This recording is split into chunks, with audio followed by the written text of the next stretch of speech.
आज हम सीखने जा रहे हैं MS DOS के ओवरव्यू के बारे में। तो आइए स्टार्ट करते हैं। सबसे पहले MS DOS को ओपन करने के लिए सर्च बॉक्स में CMD कमांड टाइप करेंगे।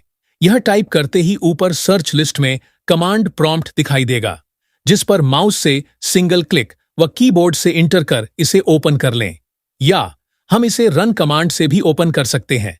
इससे ओपन करने के लिए कीबोर्ड से विंडो की +R प्रेस कीजिए। यह प्रेस करते ही हमारे सामने रन कमांड का डायलॉग बॉक्स ओपन हो जाएगा। अब इस बॉक्स में हमें CMD टाइप कर इंटर करना है। इंटर करते ही MS DOS ओपन हो जाएगा। MS DOS का सबसे ऊपरी हिस्सा टाइटल बार कहलाता है, जिसके लेफ्ट साइड में DOS के विंडो से रिलेटेड ऑप्शंस दिए गए हैं, जिससे DOS के विंडो पे निम्न कार्य परफॉर्म कर सकते हैं, जैसे विंडो को रिस्टोर करना, मूव करना, साइज को कम या ज्यादा करना, मिनिमाइज, मैक्सिमाइज और क्लोज करना, विंडो को एडिट करना, सेट किए गए सेटिंग्स को डिफॉल्ट करना। प्रॉपर्टीज में जाकर हम DOS प्रॉम्प्ट के प्रॉपर्टीज व लेआउट को अपने अकॉर्डिंग सेट कर सकते हैं। जैसे ऑप्शन में जाकर कर्सर की साइज को स्मॉल, मीडियम, लार्ज, फॉन्ट में जाकर फॉन्ट की साइज व फॉन्ट स्टाइल, लेआउट में स्क्रीन की विड्थ एंड हाइट व कलर में जाकर screen text colour, screen background colour और स्क्रीन के ऑपोसिटी को कम या ज्यादा के साथ साथ इत्यादि सेटिंग्स भी कर सकते हैं। टाइटल बार के राइट साइड में 3 ऑप्शंस दिए गए हैं। पहला मिनिमाइज, दूसरा रिस्टोर डाउन और तीसरा क्लोज। इससे हम MS DOS के विंडो को मिनिमाइज, रिस्टोर डाउन, मैक्सिमाइज और क्लोज कर सकते हैं। टाइटल बार के नीचे DOS प्रॉम्प्ट दिया गया है, जिसमें C हमारा directory name, colon, root directory, टॉम करंट डायरेक्टरी या फोल्डर नेम और अंतिम के एंगल ब्रैकेट को हम प्रॉम्प्ट एंड कर्सर कहते हैं। इसी के आगे हमें कमांड चलाना होता है। DOS को ओपन करने के लिए सबसे पहले सर्च बॉक्स में CMD टाइप करेंगे। CMD टाइप करते ही ऊपर सर्च लिस्ट में कमांड प्रॉम्प्ट दिखाई देगा, जिसमें सिंगल क्लिक करते ही DOS ओपन हो जाएगा। DOS ओपन होते ही हमें C ड्राइव डिफॉल्ट दिखाई देगा। आज हम पढ़ने जा रहे हैं चेंज ड्राइव कमांड।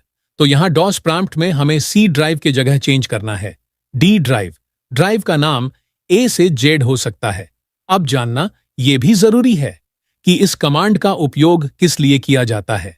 तो ध्यान से सुनिएगा। अभी हमें स्क्रीन में C ड्राइव दिखाई दे रहा है, अतः जो भी डायरेक्टरी या फाइल हम क्रिएट करेंगे, वह सभी डायरेक्टरी और फाइल्स C ड्राइव के अंदर यूजर नाम के डायरेक्टरी के अंदर टॉम नाम का एक सब डायरेक्टरी है, वहां सेव होगा। अब हम चाहते हैं कि ये फाइल और डायरेक्टरी C ड्राइव में सेव ना होकर D ड्राइव में सेव हो, तब हम इस कमांड का उपयोग करते हैं। ये था इसका उपयोग। अब हम कमांड चलाकर भी देख लेते हैं। C ड्राइव को D ड्राइव में चेंज करने के लिए D ड्राइव के नाम के साथ कोलन लगाकर इंटर करें। अब आप देख सकते हैं कि C ड्राइव D ड्राइव में चेंज हो गया है।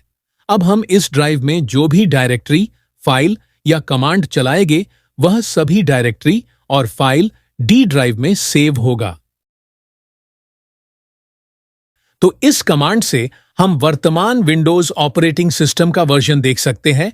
DOS प्रॉम्प्ट में हमें सिंपली VER वर्जन टाइप करके एंटर करना है। एंटर करते ही हमें हमारे कंप्यूटर पर इंस्टॉल विंडोज ऑपरेटिंग सिस्टम का वर्जन दिखाई देगा। इसका पूरा नाम डायरेक्टरी इंफॉर्मेशन रिपोर्ट है। इसकी सहायता से हम डायरेक्टरी और फाइल्स की डिटेल्स देख सकते हैं। यह DOS का सबसे ज्यादा उपयोग होने वाले कमांड है। DOS प्रॉम्प्ट में DIR टाइप करके इंटर करेंगे। इंटर करते ही D ड्राइव के सारे डायरेक्टरी, फाइल्स और इंफॉर्मेशन को देख सकते हैं। इस कमांड की सहायता से हम कंप्यूटर की वर्तमान तारीख को देख सकते हैं और बदल भी सकते हैं। सबसे पहले हम सर्च बॉक्स में CMD कमांड टाइप करेंगे। ऊपर सर्च लिस्ट में कमांड प्रॉम्प्ट दिखाई देगा। इसमें राइट क्लिक करके रन एज एडमिनिस्ट्रेशन के साथ ओपन करें। अगर हम डायरेक्ट ओपन करते हैं तो डेट कमांड को रन नहीं कर पाएंगे। कमांड प्रॉम्प्ट में हमें डेट टाइप करके इंटर प्रेस करना है। इंटर प्रेस करते ही आप देख सकते हैं यहाँ पर कंप्यूटर में सेट करेंट डेट शो हो रहा है। अगर यह डेट सही नहीं है तो नीचे सही डेट टाइप करके इंटर प्रेस करें। अब आप नीचे स्टेटस बार में देख सकते हैं यहाँ पर वही डेट शो हो रहा है जिसे अभी हमने सेट किया है। अगर आपके कंप्यूटर में डेट सही है और आप सिर्फ डेट ही देखना चाहते हैं तो इसके लिए डेट कमांड के साथ में फॉरवर्ड स्लैश लगाकर टी टाइप करके इंटर प्रेस करें। ऐसा करने पर आप करेंट डेट देख सकते हैं। सबसे पहले हम सर्च बॉक्स में CMD टाइप करेंगे। ऊपर सर्च लिस्ट में कमांड प्रॉम्प्ट में राइट क्लिक करके रन एज एडमिनिस्ट्रेटर पे क्लिक करें। अब कमांड प्रॉम्प्ट में हमें टाइम टाइप करके इंटर प्रेस करना है। आप देख सकते हैं यहाँ हमें करेंट टाइम दिखा रहा है। यहाँ पे वही टाइम शो रहा है जो हमारे सिस्टम में भी सेट है। अगर हम इस टाइम को चेंज करना चाहते हैं तो टाइम को चेंज भी कर सकते हैं। अगर हम सिर्फ टाइम देखना चाहते हैं, चेंज करना नहीं चाहते, तो इसके लिए निम्न कमांड का उपयोग करेंगे।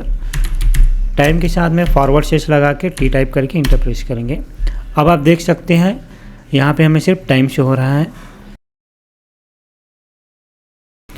इस कमांड के माध्यम से हम डायरेक्टरी को चेंज कर सकते हैं, अर्थात एक डायरेक्टरी से दूसरी डायरेक्टरी में जंप कर सकते हैं।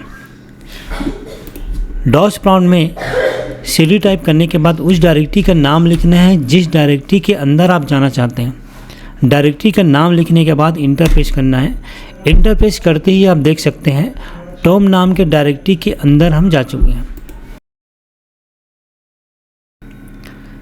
इस कमांड के द्वारा हम किसी भी डायरेक्टरी से सिर्फ एक बार पीछे आने के लिए करते हैं। डॉस प्रॉम्प्ट में सबसे पहले हमें किसी डायरेक्टरी के अंदर जाना है, फिर हम उस डायरेक्टरी से एक बार पीछे आएंगे। तो मैं यहाँ पे CD टाइप करके उस डायरेक्टरी का नाम टाइप कर लेता हूँ जिस डायरेक्टरी के अंदर मुझे जाना है। इंटर प्रेस करते ही आप देख सकते हैं कि टॉम नाम के डायरेक्टरी के अंदर मैं जा चुका हूँ। अब मैं चाहता हूँ कि इस डायरेक्टरी से सिर्फ एक बार बाहर आ जाऊँ, तब मैं CD कमांड का उपयोग करूँगा। इंटर करते ही आप देख सकते हैं मैं टॉम नाम के डायरेक्टरी से एक बार पीछे आ चुका हूँ। इस कमांड के द्वारा हम सभी डायरेक्टरी से एक ही बार में बाहर आने के लिए करते हैं। डॉस प्रॉम्प्ट में आप देख सकते हैं टॉम नाम के डायरेक्टरी के अंदर एक देव नाम का डायरेक्टरी है और देव नाम के डायरेक्टरी के अंदर सनत नाम का एक डायरेक्टरी है। यहाँ पे भी आप देख सकते हैं टॉम नाम के डायरेक्टरी के अंदर देव नाम का एक डायरेक्टरी है और देव नाम के डायरेक्टरी के अंदर सनत नाम का एक डायरेक्टरी है। अब मैं चाहता हूँ कि इन सभी डायरेक्टरी से एक ही बार में बाहर आ जाऊँ। इस केस में मैं CD/ कमांड का उपयोग करूँगा। इंटर करते ही आप देख सकते हैं मैं एक ही बार में सभी डायरेक्टरी से बाहर आ चुका हूँ। किसी भी डायरेक्टरी के अंदर कैसे जाना है, अगर आप ये सीखना चाहते हैं तो मेरा पिछला CD कमांड की वीडियो देख सकते हैं। इस कमांड का पूरा नाम क्लियर स्क्रीन है। इस कमांड के द्वारा हम डॉस की स्क्रीन को क्लियर कर सकते हैं, साफ कर सकते हैं। सबसे पहले हमें डॉस प्रॉम्प्ट में CLS टाइप करके इंटर प्रेस करना है। इंटर प्रेस करते ही आप देख सकते हैं डॉस का स्क्रीन साफ हो चुका है। इस कमांड का पूरा नाम रिमूव डायरेक्टरी है। इस कमांड के द्वारा हम किसी भी खाली डायरेक्टरी को रिमूव कर सकते हैं। आप स्क्रीन में देख सकते हैं मैं यहाँ सबसे पहले एक वंश के नाम से डायरेक्टरी क्रिएट कर लेता हूँ। यहाँ पे आप देख सकते हैं वंश के नाम से एक डायरेक्टरी क्रिएट हो चुका है। अब मैं चाहता हूँ कि ये डायरेक्टरी यहाँ से रिमूव हो जाए। इस केस में मैं यहाँ पे RD कमांड यूज़ करूँगा। इस कमांड को टाइप करने के बाद आपको डायरेक्टरी का नाम टाइप करना है, जैसे मैंने किया है। इंटर प्रेस करते ही आप देख सकते हैं वंश नाम का डायरेक्टरी डिलीट हो चुका है, रिमूव हो चुका है।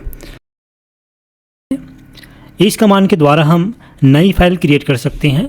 सबसे पहले कमांड प्रॉम्प्ट में कॉपी कॉन टाइप करने के बाद फाइल का नाम दें जिस नाम से आप फाइल क्रिएट करना चाहते हैं। इंटर प्रेस करके आप यहाँ पे वो टेक्स्ट लिखें जिसे आप इस फाइल के अंदर रखना चाहते हैं। जैसे मैंने रख लिया serial number, name, course and fee. Inter करके इसे फिल अप कर लेते हैं। DCA 12,000 रुपये, देन इंटर। अब इस फाइल को सेव करने के लिए Ctrl+Z या F6 का उपयोग करें। इंटर प्रेस करते ही आप देख सकते हैं देव नाम का फाइल क्रिएट हो चुका है।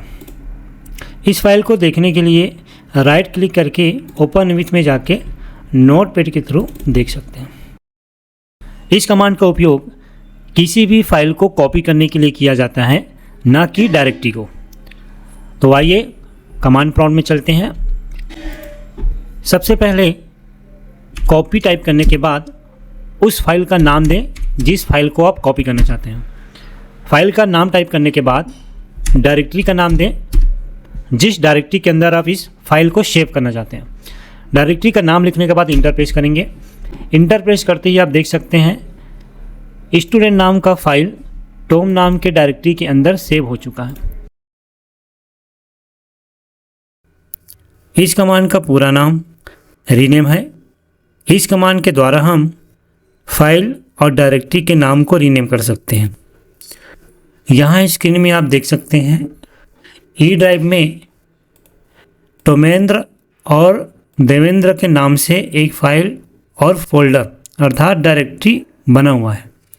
अब हम इसी फाइल और डायरेक्टरी के नाम को रीनेम करेंगे। तो कमांड प्रॉम्प्ट में चलते हैं। रेन टाइप करने के बाद ओल्ड फाइल का नाम देना है। ओल्ड फाइल का नाम अर्थात यहाँ आप स्क्रीन में देखिए टोमेंद्र नाम से एक डायरेक्टरी बनी हुई है, उसी नाम को आपको टाइप करना है। यही हमारा ओल्ड फाइल नेम कहलाता है। तो टोमेंद्र टाइप करने के बाद नई फाइल का नाम देना है। नई फाइल का नाम अर्थात आप किस नाम से इस डायरेक्टरी को रीनेम करना चाहते हैं। तो मैं यहाँ पे इसका शॉर्ट फॉर्म लिख देता हूँ टॉम। नई फाइल का नाम टाइप होने के बाद इंटर प्रेस करें। इंटर प्रेस करते ही आप देख सकते हैं टोमेंद्र नाम का डायरेक्टरी टॉम नाम से रीनेम हो चुका है। अब फाइल को भी रीनेम करके देख लेते हैं। रेन टाइप करने के बाद ओल्ड फाइल का नाम देना है। तो ओल्ड फाइल का नाम में दे दिया देवेंद्र।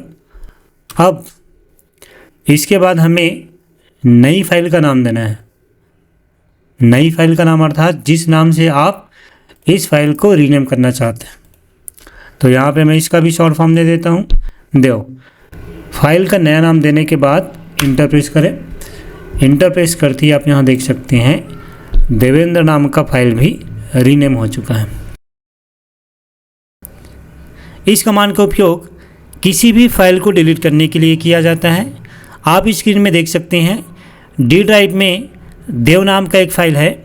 इस फाइल को डिलीट करने के लिए डेल कमांड का उपयोग करेंगे। फाइल का नाम टाइप करने के बाद इंटर प्रेस करें। इंटर प्रेस करते ही आप देख सकते हैं देव नाम का फाइल डिलीट हो जाएगा। इस कमांड का उपयोग किसी भी फाइल के अंदर के कंटेंट को देखने के लिए किया जाता है।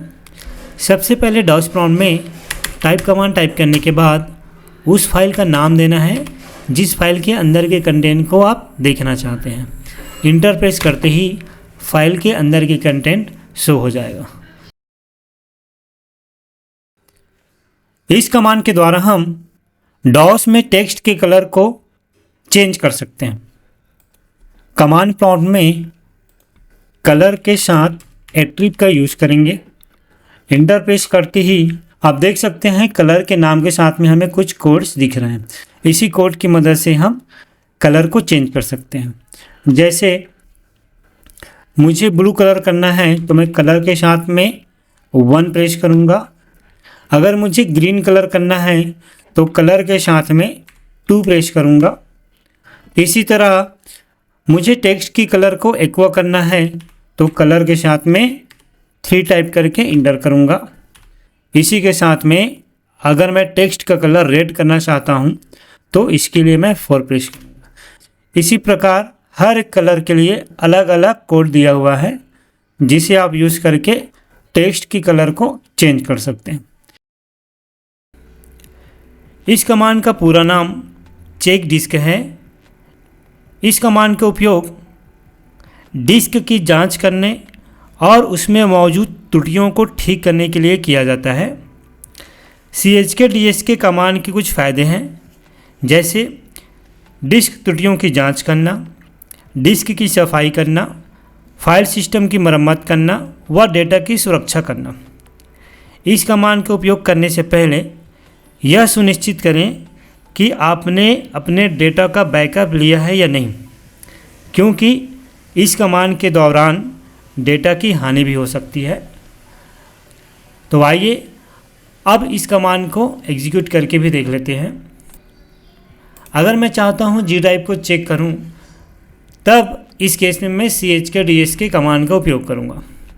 सिंपली डॉस प्रॉम्प्ट में chkdisk टाइप करने के बाद इंटर प्रेस करेंगे। इंटर प्रेस करते ही यह कमांड जी ड्राइव को चेक करना स्टार्ट कर देगा। तो आप देख सकते हैं यहाँ हमारा टास्क कंप्लीट हो चुका है। अब हम इस इंफॉर्मेशन के थ्रू यह जान सकते हैं कि हमारे ड्राइव में कितने फाइल्स, फोल्डर और स्पेस है। इस कमांड के द्वारा हम ड्राइव के सीरियल नंबर व लेवल नेम को देख व चेंज कर सकते हैं। डॉस प्रॉम्प्ट में लेवल टाइप करने के बाद इंटर प्रेस करेंगे। इंटर प्रेस करते ही डी ड्राइव की सीरियल नंबर व वॉल्यूम लेवल को देख सकते हैं। तो आइए अब इस ड्राइव के लेवल नेम को भी चेंज करके देख लेते हैं। लेवल नेम के साथ टॉम लिखकर इंटर प्रेस करेंगे। अब आप देख सकते हैं डी ड्राइव का लेवल नेम टॉम नाम से चेंज हो चुका है। इस कमांड का उपयोग किसी फाइल को कॉपी करने के लिए किया जाता है, न कि डायरेक्टरी को। कमांड प्रॉम्प्ट में एक्स कॉपी टाइप करने के बाद उस फाइल का नाम टाइप करें जिस फाइल को आप कॉपी करना चाहते हैं। फाइल का नाम टाइप करने के बाद उस डायरेक्टरी का नाम टाइप करना है जिसके अंदर आप इस फाइल को कॉपी करना चाहते हैं। डायरेक्टरी का नाम लिखने के बाद इंटर प्रेस करें। इंटर प्रेस करते ही आप देख सकते हैं हमारा देव नाम का फाइल टॉम नाम के डायरेक्टरी के अंदर कॉपी हो चुका है। तो आइए चलते हैं डी ड्राइव में और टॉम नाम के डायरेक्टरी को ओपन करके देखते हैं। आप देख सकते हैं देव नाम का फाइल टॉम नाम के डायरेक्टरी के अंदर सेव हो चुका है। आप देख सकते हैं मैं डी ड्राइव में काम कर रहा हूँ और यहाँ मैं डी ड्राइव ओपन करके रखा हूँ। सबसे पहले दिखा देता हूँ टॉम नाम के डायरेक्टरी के अंदर वंश नाम के एक डायरेक्टरी और देव नाम का एक फाइल है। अब इस डायरेक्टरी और फाइल को राम नाम के डायरेक्टरी के अंदर मैं कॉपी करना चाहता हूँ। इसको कॉपी करने से पहले ये समझ लेते हैं कि इस कमांड का यूज़ क्यों करते हैं। इस कमांड का उपयोग किसी डायरेक्टरी के अंदर सब डायरेक्टरी और फाइल को एक साथ कॉपी करने के लिए करते हैं। अब कॉपी करके भी देख लेते हैं। एक्स कॉपी कमांड के साथ इसके स्विच ई का यूज़ करेंगे और जिस भी डायरेक्टरी के अंदर हमारा सब डायरेक्टरी और फाइल है उसका नाम देंगे और स्पेस देने के बाद जिस डायरेक्टरी के अंदर हमें कॉपी करनी है उसका नाम देकर इंटर प्रेस करेंगे। आप देख सकते हैं टॉम नाम के डायरेक्टरी के अंदर जो भी डायरेक्टरीज और फाइल है वह कॉपी हो चुका है। अब कंफर्मेशन के लिए राम नाम के डायरेक्टरी के अंदर कॉपी हुआ है या नहीं ये भी चेक कर लेते हैं। आप देख सकते हैं वंश नाम का डायरेक्टरी और देव नाम का फाइल राम नाम के डायरेक्टरी के अंदर कॉपी हो चुका है। स्विच एस का उपयोग एक्स कॉपी कमांड में कैसे करते हैं ये सीखने जा रहे हैं। पहले समझ लेते हैं एक्स कॉपी कमांड के साथ इसकी स्विच एस का उपयोग क्यों किया जाता है। यहाँ आप स्क्रीन में देख सकते हैं टॉम नाम के अंदर वंश नाम का एक डायरेक्टरी है और देव नाम का एक फाइल है, लेकिन वंश नाम के डायरेक्टरी के अंदर एक और फाइल है धर्मेंद्र देशमुख के नाम से। अगर मैं चाहता हूँ कि टॉम नाम के अंदर वंश नाम के अंदर जो फाइल है और देव नाम का जो फाइल है वो सभी एक साथ कॉपी हो जाए, तब हम एक्स कॉपी कमांड के साथ इनके स्विच एस का उपयोग करते हैं।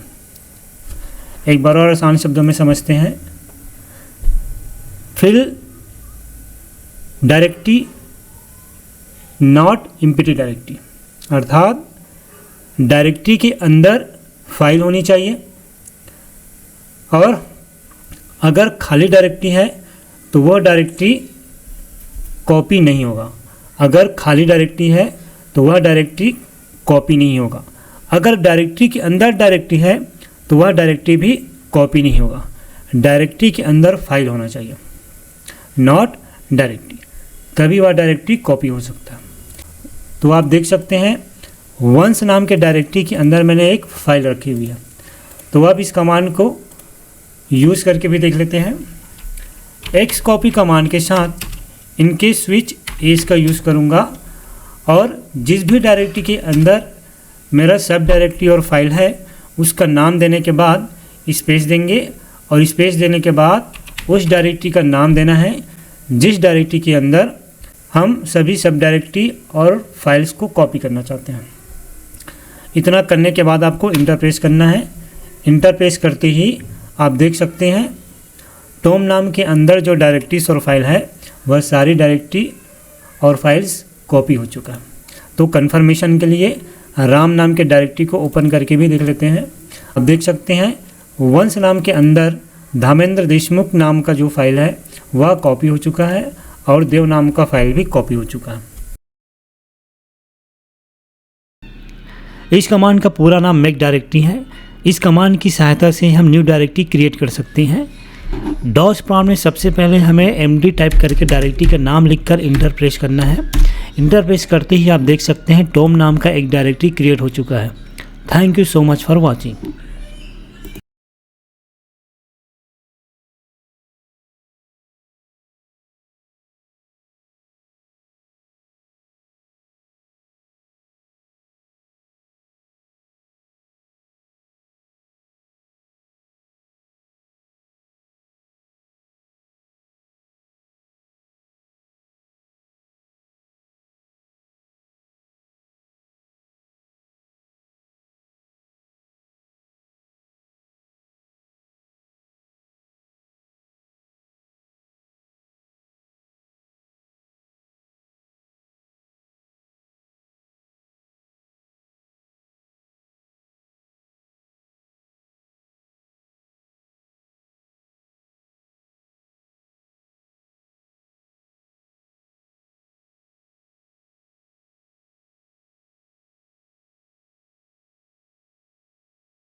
Welcome to my YouTube channel. तो आज इस वीडियो में हम सीखने जा रहे हैं डॉस के एमडी कमांड। तो आइए स्टार्ट करते हैं। इस कमांड का पूरा नाम मेक डायरेक्टरी है। इस कमांड की सहायता से हम नई डायरेक्टरी निर्माण कर सकते हैं। इस कमांड की सहायता से हम नई डायरेक्टरी का निर्माण इस डायरेक्टरी की सहायता से हम नई डायरेक्टरी का निर्माण कर सकते हैं। डॉस प्रॉम्प्ट में हम सबसे पहले एमडी टाइप करके डायरेक्टरी का नाम लिखकर इंटर प्रेस करें। इंटर प्रेस करते ही आप देख सकते हैं कि टॉम नाम से हमारा डायरेक्टरी क्रिएट हो चुका है। Thank you so much for watching. Welcome to my YouTube channel. तो आज हम इस वीडियो में सीखने जा रहे हैं डॉस के एमडी कमांड। तो आइए स्टार्ट करते हैं। इस कमांड का पूरा नाम मेक डायरेक्टरी है। इस कमांड की सहायता से हम नई डायरेक्टरी क्रिएट कर सकते हैं। डॉस प्रॉम्प्ट में एमडी लिखने के बाद डायरेक्टरी का नाम लिखकर इंटर प्रेस करें। अरे यार,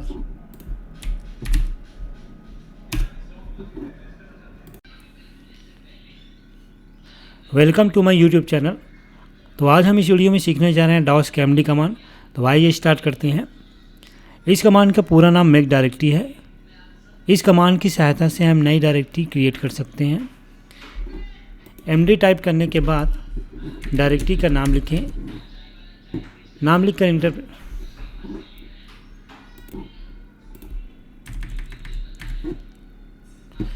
MD टाइप करने के बाद डायरेक्टरी का नाम लिखकर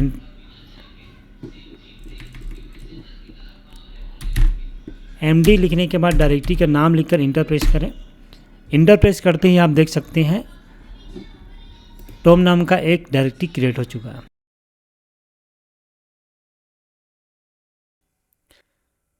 इस कमांड के द्वारा हम डायरेक्टरी के संरचना को एक ट्री के रूप में प्रदर्शित कर सकते हैं, एक ट्री के फॉर्म में देख सकते हैं। यह कमांड हमें अपने फाइल सिस्टम की संरचना को समझने में मदद करता है। तो आइए इसे एग्जीक्यूट करके देखते हैं। डॉस प्रॉम्प्ट में हमें सबसे पहले यह सुनिश्चित करना है कि किस ड्राइव के अंदर के संरचना को हमें देखना है। मैं चाहता हूँ ई ड्राइव के अंदर कौन कौन से फाइल व डायरेक्टरी है इसे देखना। तो मैं डॉस प्रॉम्प्ट में सबसे पहले ड्राइव को चेंज कर लेता हूँ। ड्राइव को चेंज करने के लिए ड्राइव के नाम के साथ कॉलन लगाकर इंटर प्रेस करें। इंटर प्रेस करते ही हमारा ड्राइव चेंज हो जाएगा। अब मैं ये जानना चाहता हूँ कि इस ई ड्राइव के अंदर में कौन कौन से डायरेक्टरीज, कौन कौन से फोल्डर और फाइल्स है, ये देखना। तब मैं ट्री कमांड का यूज़ करूँगा। कमांड प्रॉम्प्ट में ट्री टाइप करने के बाद इंटर प्रेस करूँगा।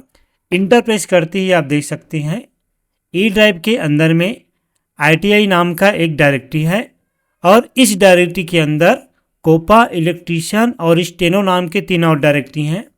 कोपा डायरेक्टरी के अंदर 2 डायरेक्टरी और हैं, अरुण नाम से और टॉम सर के नाम से। इलेक्ट्रीशियन डायरेक्टरी के अंदर 3 और डायरेक्टरी हैं, दिग्विजय सर, पटेल सर और विजय सर के नाम से।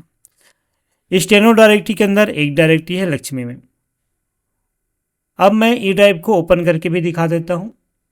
ITI के अंदर 3 डायरेक्टरी है, कोपा के अंदर 2 और डायरेक्टरी है, एक फाइल है।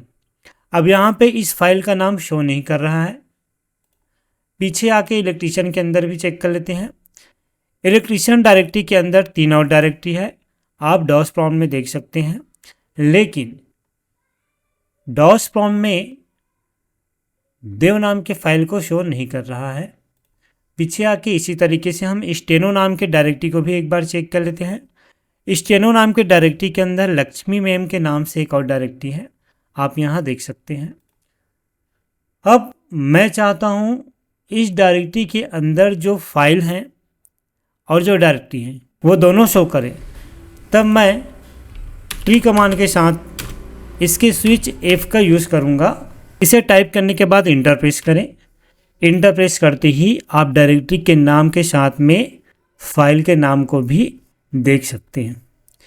जैसे यहाँ पे स्टूडेंट है और इलेक्ट्रीशियन के अंदर देव नाम का एक डायरेक्टरी है। इस कमांड के द्वारा हम किसी फाइल के अंदर के कंटेंट को A to Z शॉर्ट कर सकते हैं। तो आइए स्टार्ट करते हैं। डॉस प्रॉम्प्ट में सबसे पहले कॉपी काउंट के थ्रू हमें एक फ़ाइल क्रिएट कर लेना है। जैसे कि मैं यहाँ पे स्टूडेंट के नाम से एक फ़ाइल क्रिएट किया। अब यहाँ पे मैं नाम टाइप कर लेता हूँ, राम, रवि, आकाश, भोज, चंद्रहास, डोमेश, कार्तिक। इसके अलावा आप और भी नाम टाइप कर सकते हैं। फिलहाल के लिए मैं इतना ही कर रहा हूँ। इतना करने के बाद Ctrl+Z के साथ हम इस फाइल को सेव करेंगे और इंटर प्रेस करेंगे। इंटर प्रेस करते ही हमारा फाइल क्रिएट हो जाएगा। कमांड प्रॉम्प्ट में शॉर्ट टाइप करने के बाद उस फाइल का नाम देना है जिस फाइल को आप शॉर्ट करना चाहते हैं। इतना करने के बाद इंटर प्रेस करें। इंटर प्रेस करते ही आप देख सकते हैं Akash, Bhoj, Chandrahas, Domesh A to Z sort हो चुका है। डॉस की स्क्रीन के साइज को कम या ज़्यादा करने के लिए, नैरो या वाइड करने के लिए इस कमांड का यूज़ करते हैं। फॉर एग्ज़ाम्पल मुझे डॉस की स्क्रीन के साइज़ को कम करना है तो कम कर सकता हूँ और बढ़ाना है, इंक्रीज़ करना है तो मैं इंक्रीज़ कर सकता हूँ। मोड टाइप करने के बाद आप यहाँ पे परसेंटेज टाइप कीजिए, कितना परसेंट आप डॉस की स्क्रीन के साइज़ को कम या ज़्यादा करना चाहते हैं। एट्रिब कमांड में हम किसी भी डायरेक्टरी या फाइल को हाइड और अनहाइड करके देखेंगे। तो चलिए कमांड प्रॉम्प्ट में चलते हैं। कमांड प्रॉम्प्ट में एट्रिब टाइप करने के बाद अगर किसी डायरेक्टरी को हाइड करना है तो उसके लिए प्लस साइन लगाकर हिडन के लिए एच प्रेस करके उस डायरेक्टरी का नाम देना है जिस डायरेक्टरी को हाइड करना चाहते हैं। तो आप देख सकते हैं डी ड्राइव में टॉम नाम का एक डायरेक्टरी है और इस डायरेक्टरी के अंदर एक और सब डायरेक्टरी और फाइल है। अब मैं चाहता हूं कि टॉम नाम का डायरेक्टरी हाइड हो जाए, तब मैं एट्रिब के साथ प्लस एच टाइप करके इंटर प्रेस करूँगा। अब देख सकते हैं टॉम नाम का डायरेक्टरी हाइड हो चुका है, हिडन हो चुका है। अब मैं चाहता हूं कि वो हिडन डायरेक्टरी फिर से अनहाइड हो जाए, रीड हो जाए। इस केस में हम एट्रिब कमांड के साथ में -h टाइप करके उस डायरेक्टरी का नाम देना है जिस डायरेक्टरी को अनहाइड करना चाहते हैं। इतना करने के बाद इंटर प्रेस करें। इंटर प्रेस कर दिए, आप देख सकते हैं टॉम नाम का डायरेक्टरी अनहाइड हो चुका है, वापस आ चुका है। कभी कभी क्या होता है, जब हम अपने सिस्टम पे पेन ड्राइव या हार्ड डिस्क इंसर्ट करते हैं तब उस पेन ड्राइव या हार्ड डिस्क का डाटा हाइड हो जाता है। जैसे कि आप देख सकते हैं ये लोकल डिस्क H जो अभी मैं इंसर्ट किया हूँ, ये एक्सटर्नल हार्ड डिस्क है। इस हार्ड डिस्क में डाटा है लेकिन इसे ओपन करने पे डाटा नहीं मिलता है। इसकी वजह यह है, कभी कभी हार्ड डिस्क में वायरस आ जाता है तो उस वायरस की वजह से हमारा डाटा हाइड हो जाता है। इस केस में हम इस डाटा को अनहाइड करना चाहते हैं, तब एट्रिब कमांड का यूज़ करेंगे। तो आइए कमांड प्रॉम्प्ट में चलते हैं। सबसे पहले ये ध्यान रखिएगा, यहाँ पे मैं एच ड्राइव को सेलेक्ट किया हूँ क्योंकि हमारा हार्ड डिस्क भी एच ड्राइव में ही है। तो सबसे पहले आप ड्राइव सेलेक्ट कर लें, आपके हार्ड डिस्क या पेन ड्राइव कौन से ड्राइव में है। उसके बाद एट्रिब कमांड चलाइए। एट्रिब टाइप करने के बाद -s स्पेस -h स्पेस और स्टार के बीच में डॉट लगाएं। इसके बाद स्पेस /s स्पेस /d करके इंटर प्रेस कीजिए। प्रोसेसिंग होने के बाद हमारा हाइड डाटा अनहाइड हो जाएगा। तो वेट करते हैं। चलिए गाइस, अब लोकल डिस्क H को ओपन करके देख लेते हैं। डाटा प्रोसेस कंप्लीट हो चुका है। तो आप देख सकते हैं हमारा डाटा अनहाइड हो चुका है। तो जब कभी भी आपके पेन ड्राइव या हार्ड डिस्क का डाटा हाइड हो जाए तो आप इस कमांड के द्वारा अपने डाटा को अनहाइड कर सकते हैं। इस कमांड के द्वारा हम किसी भी फाइल और डायरेक्टरी को मूव करने के लिए करते हैं। मूव अर्थात एक जगह से दूसरी जगह पर ले जाने के लिए करते हैं। मूव कमांड टाइप करने के बाद उस फाइल का नाम देना है जिस फाइल को मूव करना चाहते हैं। यहाँ पे मैं देव नाम के फाइल को मूव करना चाहता हूँ टॉम नाम के डायरेक्टरी के अंदर। तो स्पेस टाइप करने के बाद हमें उस डायरेक्टरी का नाम टाइप करना है जिस डायरेक्टरी के अंदर उस फाइल को मूव करना है। इतना करने के बाद इंटर प्रेस करें। इंटर प्रेस करते ही आप देख सकते हैं देव नाम का फाइल टॉम नाम के डायरेक्टरी के अंदर मूव हो चुका है। एक बार फिर से करके देखते हैं। यहाँ पे स्टूडेंट नाम का एक फाइल है। मैं चाहता हूँ कि इस फाइल को टॉम नाम के डायरेक्टरी के अंदर मूव करूँ, तब हम मूव कमांड का यूज़ करेंगे। मूव टाइप करने के बाद फाइल का नाम देना है, उसके बाद डायरेक्टरी का नाम देना है जिस डायरेक्टरी के अंदर में इस फाइल को मूव करना है। इतना करते ही इंटर प्रेस कीजिए। इंटर प्रेस करते ही आप देख सकते हैं स्टूडेंट नाम का फाइल टॉम नाम के डायरेक्टरी के अंदर मूव हो चुका है। अब ये तो रहा फाइल। अब हम डायरेक्टरी को भी मूव करके देख लेते हैं डायरेक्टरी मूव होता है कि नहीं। तो चलिए कमांड प्रॉम्प्ट में मूव टाइप करने के बाद उस डायरेक्टरी का नाम टाइप करना है जिस डायरेक्टरी को मूव करना चाहते हैं। अब यहाँ पे उस डायरेक्टरी का नाम देना है जिस डायरेक्टरी के अंदर हमें मूव करनी है। इतना करते ही इंटर पेश कीजिए। इंटर पेश करते ही आप देख सकते हैं वंश नाम का डायरेक्टरी टॉम नाम के डायरेक्टरी के अंदर मूव हो चुका है। यह डॉस का सबसे इजी और आसान कमांड है। इस कमांड के द्वारा हम डॉस प्रॉम्प्ट से बाहर जाने के लिए करते हैं। डॉस प्रॉम्प्ट में एग्जिट टाइप करने के बाद इंटर प्रेस करेंगे। इंटर प्रेस करते ही आप देख सकते हैं हम डॉस प्रॉम्प्ट से बाहर जा चुके हैं। Thank you so much for watching.